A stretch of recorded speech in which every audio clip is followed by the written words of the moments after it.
ஓம் ஸ்ரீ குருப்பியோ நமக. நன்றாக குரு வாழ்க, குருவே துணை. பரபிரம்ம ருத்ர காயத்ரி ஞானஸ்தலத்தின் நண்பர்களுக்கு வணக்கங்களும் வாழ்த்துக்களும் கூறி இந்த பதிவில் 10 நாட்களுக்கான தினப்பலனை பார்க்க இருக்கிறோம். சிறிது காலம் ஒரு 10 நாட்கள் கேப் விழுந்தது. நான் இப்போ யூஎஸ் வந்திருக்கிறதுனால தொடர்ந்து இந்த தினப்பலனை பார்க்கலாம். இப்போ ஜூன் 2 முதல் ஜூன் 11 வரை உள்ள நாட்களுக்கு மேஷ லக்னத்திற்கு முதல் நாளான ஜூன் 2ஆம் தேதி மகம் நட்சத்திரம் 5ஆம் வீட்டில் சந்திரன் கேதுவை போல பலன் தருகிறார். கேது சூரியனுடைய நட்சத்திரத்தில் இருக்கிறதுனால, சூரியன் ரிஷபத்தில் இருக்கிறதுனால பணவரவு, குடும்ப நலன், புதிதாக ஏதாவது பொருள் சேர்ப்பது, இது போன்ற காரியங்களுக்கு சிறப்பாக இருக்கிறது. கேது நம்ம ஜாதகத்தில் எப்படிப்பட்டவராக இருக்கிறார் என்பதையும் பார்த்து கொள்ள வேண்டும். நம்ம ஜாதகத்தில் 8ஆம் பாவு 12ஆம் பாவு குணநட்சத்திரமாக இருந்தால் இந்த காலகட்டத்தில் நமக்கு வழக்கு சார்ந்தது, கடன் சார்ந்தது, உடல் உபாதைகள் சார்ந்தது கவனமாக இருக்கணும். அதே நமக்கு வேறு பாவ உபநட்சத்திரங்களாக வந்திருந்தால் நமக்கு பொருளாதார மேன்மை இந்த நாளில் ரொம்ப ரொம்ப நல்லா இருக்கும். இப்போ ஜூன் 3ஆம் தேதி செவ்வாய்க்கிழமை பூரம் நட்சத்திரம். இந்த பூரம் நட்சத்திரம் சுக்கிரனுடைய நட்சத்திரம். சுக்கிரனானவர் அஸ்வினி நட்சத்திரத்தில் மேசராசியில் இருக்கிறாரு.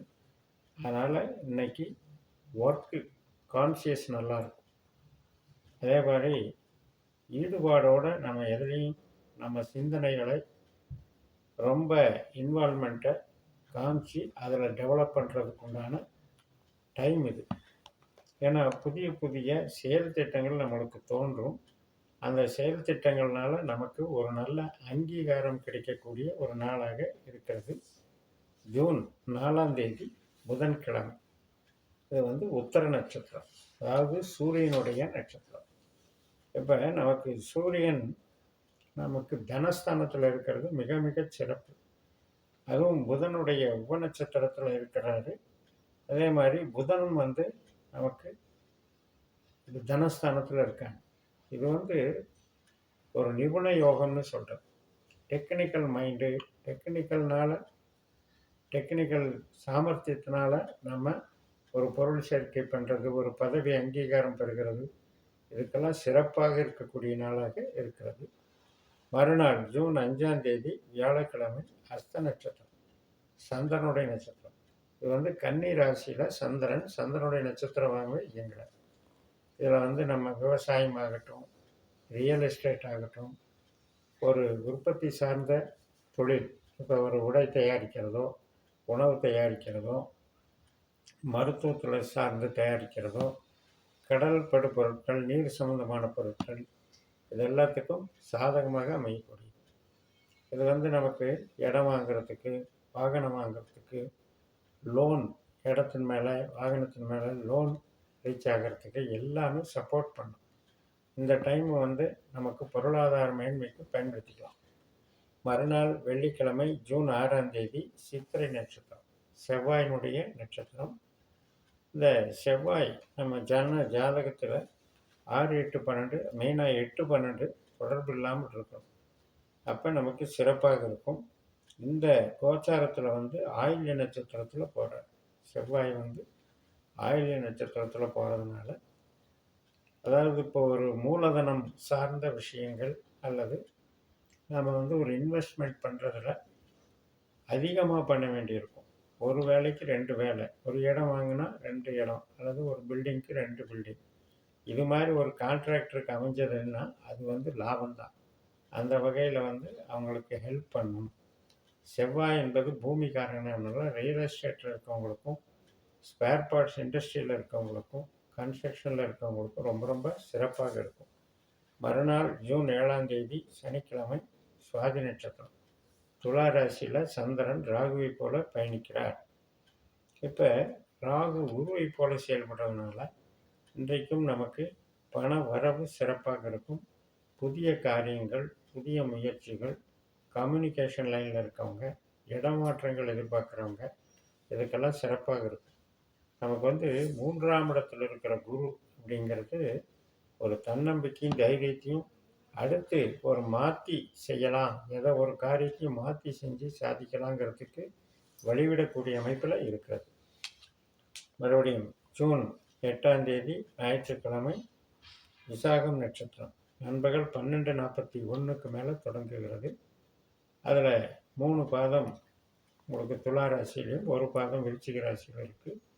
அதனால் இன்றைக்கும் கம்யூனிகேஷன் லைன் சிறப்பாக இருக்கும். பிரயாணங்கள், சிறு சிறு பிரயாணங்கள் ஏற்படும். இளைய சகோதர வழி ஒரு மாதிரி அவங்களுக்கான சுபகாரியங்களுக்கோ அல்லது அவங்க மேலே ஒரு நம்மளுடைய இன்வால்மெண்ட்டுக்கோ சிறப்பாக இருக்கும். பத்திரம் அக்ரிமெண்ட் பண்ணுறது இதுக்கெல்லாம் சாதகமாக இருக்கும். மறுநாள் ஜூன் 9ஆம் தேதி திங்கட்கிழமை மதியம் 3:30 வரைக்கும் இந்த விசாகம். அதுக்கப்புறம் அனுஷ நட்சத்திரம் 8ஆம் வீட்டில் சந்திரன், அதுவும் சனியினுடைய நட்சத்திரத்தில், சனி 12ல். அதனால் சனியும் சனியினுடைய நட்சத்திரத்தில் ரொம்ப ரொம்ப எச்சரிக்கையாக இருக்க வேண்டிய நாள். 8-12 கிரகங்கள் இருந்தாலே ரொம்ப ரொம்ப கவனமாக இருக்கணும். திடீர் ஒரு துக்க செய்திகள் வர்றது, அசம்பாவிதங்கள் ஏற்படுறது, விபத்து சம்மந்தப்பட்டது, ஆரோக்கியம் கெடுறது, வேலையில் டிகிரேட் ஆகிறது, டீப்ரமோட் ஆகிறது, அல்லது ஏதோ ஒரு வம்பு வழக்கில் ஆட்படுறது. குடும்ப உறவுகளையும் சரி, வெளி வட்டார பழக்க வழக்கங்களையும் சரி ஜாக்கிரதையாக இருக்க வேண்டிய நாள். மறுநாள் செவ்வாய்க்கிழமை ஜூன் 10ஆம் தேதி அனுஷ நட்சத்திரம் மாலை 6 மணி வரைக்கும் இருக்குது.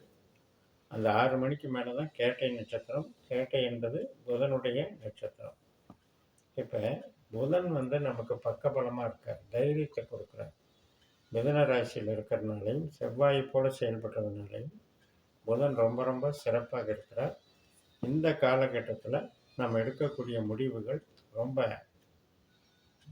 ரொம்பவும் அதிகமான ஒரு வளர்ச்சியை கொடுக்கும், ஒரு டெவலப்மெண்ட்டை கொடுக்கும். சிறு சிறு பிரயாணங்களுக்கும் சாதகமாக இருக்கும். ஜூன் 11ஆம் தேதி புதன்கிழமை இன்றைய நாள் இந்த கேட்டை நட்சத்திரமானது நமக்கு இரவு வரைக்குமே இருக்குது. இரவு 8-10 வரைக்குமே இருக்குது. இந்த புதன் நட்சத்திரம் என்பது புதனுடைய நட்சத்திரத்தில் சந்திரன் போகிறது மட்டுமல்ல, புதன் ராகுவாகவும் மாறக்கூடிய நாள். புதன் ராகுனுடைய நட்சத்திரத்திலே மாறக்கூடிய நாள். அதனால் திருவாதிரை அப்படிங்கிறதுல புதன் இயங்குறாரு. அப்படிங்கும்போது இந்த ராகுவும் புதனும் டெக்னிக்கல் மைண்ட் உள்ள ஒரு கிரகங்கள். அதனால் சிறப்பாக இருக்கும். இன்றைக்கி கம்யூனிகேஷன் லைனில், சாஃப்ட்வேர் லைனில் இருக்கவங்களுக்கெல்லாம் சிறப்பாக இருக்கும். அதனால் இந்த 10 நாட்களில் மேஷ லக்னத்தை பொறுத்த வரைக்கும் வளர்ச்சிகளை பார்ப்பதற்கு சிறப்பாக இருக்கிறது. விரைச்சனி அப்படிங்கிற ஒரு கான்செப்ட் இருக்குது. யாருக்கெல்லாம் சனி திசை நடக்குதோ அவங்க மட்டும் கொஞ்சம் கேர் எடுத்துக்கோங்க. அதே மாதிரி இந்த அனுஷ நட்சத்திரம், கேட்ட நட்சத்திரம் கடைசி 2 நாள் மட்டும் கொஞ்சம் ஆரோக்கியத்திலையும் பொது காரியங்கள் செய்யாமலேயும் தவிர்த்துக்கிட்டாலே இந்த 10 நாட்களும் உங்களுக்கு சிறப்பு என்று சொல்லி நிறைவு செய்கிறேன். இந்த சேனலை சப்ஸ்கிரைப் பண்ணி ஷேர் பண்ணுங்கள். உங்கள் தனிப்பட்ட ஜாதக பலாபலன்களை என்னுடைய வாட்ஸ்அப் நம்பரில் தொடர்பு கொண்டு பலன் பெறுங்கள். உங்களிடமிருந்து விடைபெறுகிறேன். உங்கள் ஜெயம். நன்றி, வணக்கம்.